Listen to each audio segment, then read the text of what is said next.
bukeye bwaho niko leah karame uti kugeza ubu ntabwo wari waboneye amafaranga nayabuze neza mana yanjye we ariko ubu hari ikindi kintu natekereje sori watekereje iki ubu ni nacyo ngiye gukora rwose nona iki we wambwiye sha hari inka ebyiri mfite iwacu ubu ngiye guhamagara ababyeyi ndebe ko bangurishirizaho inka imwe cyangwa niba na ngombwa zombi bazigurisha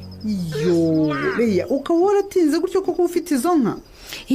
ahubwo rwose reka mpite mpamagara papa nonaha gira vuba vuba halo muraho papa uraho neza mwana wanjye yego ni amahoro se niko ye nizere ko uhamagaye ushaka kungezaho inkuru nziza mwana wa inkuru nziza yihese naringize ngo umpamagaye ushaka kungezaho iby'ubukwe na wa muhungu Chris oya papa ahubwo ngo uhamagaye nshaka kubagezaho ikibazo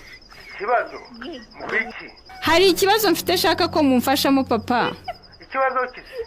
uwo Chris ararwaye yagize impanuka byagenze bite ni ikibazo mfite gikeneye amafaranga warunguye umutima hanyuma se amafaranga nagenda ati hari ibyangombwa bagusabye na Chris se bisaba amafaranga oya papa hari gahunda zanjye mfite bwite ariko nyine umva wa mwana we urumva ndakumva niba ari amafaranga ushaka kunsaba nagutanzeho amafaranga ku buryo buhagije rwose nagutanzeho amafaranga wiga ngo amafaranga ugiye gutangira ubuzima bw'akazi